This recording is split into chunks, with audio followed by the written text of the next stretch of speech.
마지막으로 30년을 투자했을 때 모이는 자산은 12억 8,800만 원입니다. 연에 5,150만 원을 쓸 수 있고 월에 430만 원을 쓸 수 있는 금액입니다. 만약 지금부터 월에 50만 원씩 30년을 투자하시게 된다면 노후에 월 400만 원씩 받으면서 안정적인 노후 생활이 가능하다라는 것입니다.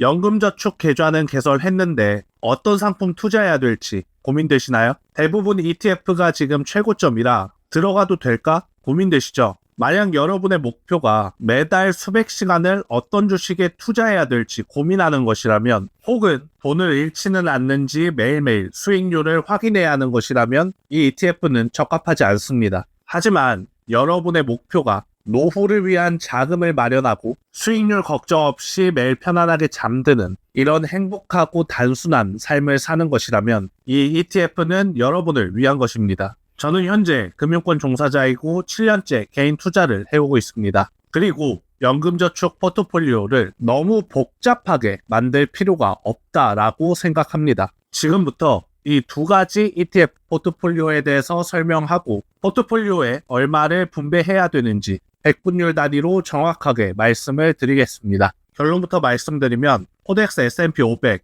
나스닥 100 이 두 가지 ETF에 50%씩 적립식 투자를 해야 합니다. 이대로 투자를 하게 된다면 노후의 스트레스가 싹 사라질 수 있습니다. 이 포트폴리오에 월 50만 원씩 20년을 저축한다면 얼마가 모이고 1년에 쓸 수 있는 돈은 얼마일까요? 먼저 두 가지 개념을 알고 가셔야 됩니다. 저축액으로 월 50만 원을 정한 이유는 연금저축계좌는 연 600만 원까지 세액 공제를 받을 수 있기 때문입니다. 월 50만 원씩 저축하게 되면 연 600만 원으로 최대 세액 공제 혜택을 받을 수 있게 됩니다. 두 번째로 4% 룰이라는 게 있습니다. 4% 룰은 윌리엄 벤젠이라는 재무관리사가 연구한 법칙입니다. 매년 원금의 4%씩 인출을 한다면 죽을 때까지 현재 자산을 유지하면서 계속 인출이 가능하다라는 법칙입니다. 저희 포트폴리오에 이 4% 룰을 적용하면 인출할 수 있는 돈은 다음과 같습니다. S&P 500, 나스닥 100에 각 25만 원씩 20년 투자했을 때 모이는 자산은 4억 5,460만 원입니다.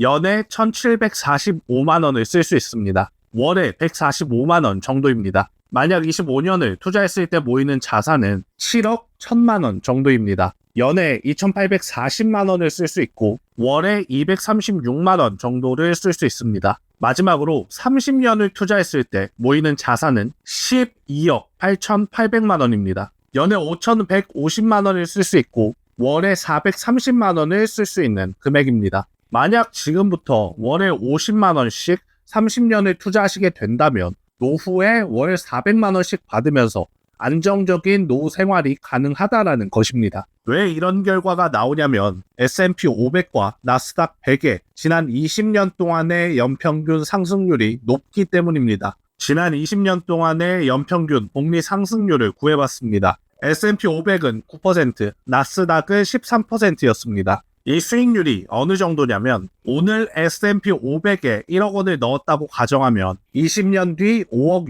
6천만 원이 됩니다. 원금의 5.6배 가량입니다. 만약 오늘 나스닥에 1억 원을 넣었다면 20년 뒤 11억 5천만 원이 됩니다. 원금의 11.5배 가량입니다. 여기에서 S&P 500과 나스닥 100의 비중을 반반씩 가져가야만 하는 이유가 나옵니다. 나스닥이 S&P 500보다 연평균 복리 상승률이 4%가량 높았습니다. 이 두 가지 모두 안정성은 평균 이상입니다만 우리는 노후 자금이기 때문에 리스크는 낮추면 낮출수록 더 좋습니다. 그래서 조금 더 안정적인 S&P 500과 수익성이 좋은 나스닥 100을 반반씩 섞게 되는 겁니다. 그렇게 되면 안정성과 수익성 두 마리 토끼를 모두 잡을 수 있게 됩니다. 또 한 가지 사실은 S&P 500, 나스닥 100은 지난 20년 동안 꾸준하게 상승해왔습니다. 마이너스 5% 이상을 하락의 기준으로 보았을 때 S&P 500은 2008년, 2018년, 2022년 단 3년만 하락했습니다. 나스닥은 20년 중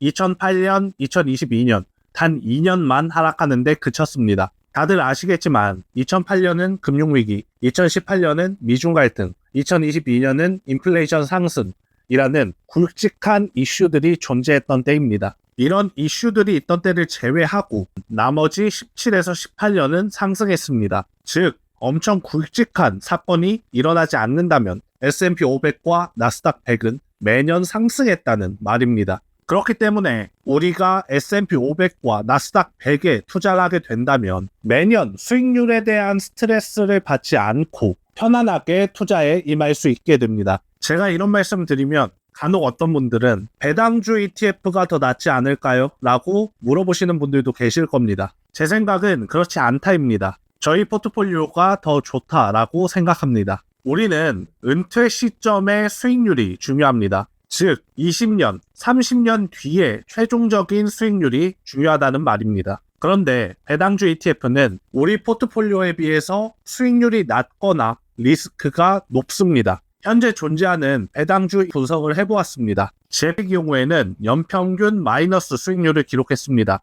QILD는 물가 상승률 이하로 상승했습니다. 리얼티 인컴은 연에 6.09% 상승했습니다. 슈드는 12.41% 상승했습니다. 유일하게 슈드가 12.41%로 우리 포트폴리오의 수익률과 비슷했습니다. 하지만 슈드는 S&P 500, 나스닥 100보다 리스크가 큽니다. 왜냐하면 구성 종목이 더 작은 표본이기 때문입니다. 즉 슈드가 앞으로도 우리 포트폴리오인 S&P 500, 나스닥 100과 비슷한 수익률을 기록할 것이다 라는 가능성은 우리 포트폴리오가 앞으로도 높은 수익률을 기록할 가능성보다 낮습니다. 그래서 결론적으로 슈드는 저희의 포트폴리오와 현재 수익률은 비슷하지만 장기적 20년, 30년으로 봤을 때 우리의 포트폴리오보다 리스크는 높고 수익률이 낮을 가능성은 현저히 높다라는 결론을 전 내렸고 그래서 저희의 포트폴리오가 더 상대 우위에 있다라고 말씀을 드리는 것입니다.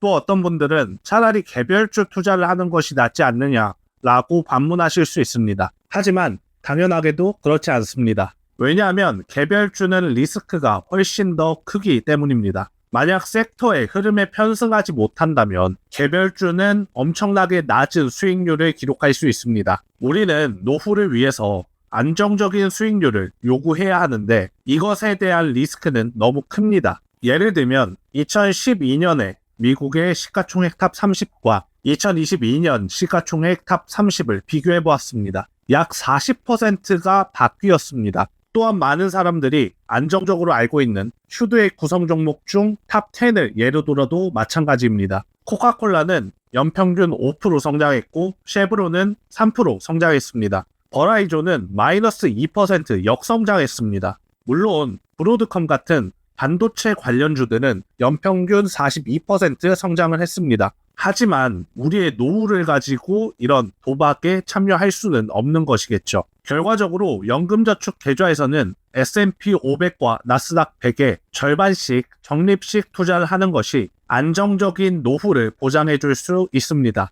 이것은 안정성과 수익성 두 마리 토끼를 모두 잡을 수 있는 포트폴리오입니다. 우리는 매 순간 수익률을 보지 않아도 되고 매일 밤 스트레스 없이 편안한 잠에 들 수 있습니다. 또한 30년 뒤에 월 400만 원이라는 마르지 않는 샘물을 가질 수도 있습니다. 그러니까 연금저축 펀드에 뭘 넣어야 될지 고민하고 계셨던 분들이라면 코덱스 S&P 500, 코덱스 나스닥 100에 반반씩 투자하는 이 포트폴리오를 사용해 보시기 바라겠습니다. 우리 모두가 30년 뒤에 월 400만 원의 마르지 않는 샘물 가지고 여유로운 노후를 즐기게 되었으면 좋겠습니다. 오늘 정보가 도움이 되었다면 구독 부탁드리겠습니다. 앞으로도 더욱더 꿀팁으로 찾아뵙는 도니마니가 되겠습니다.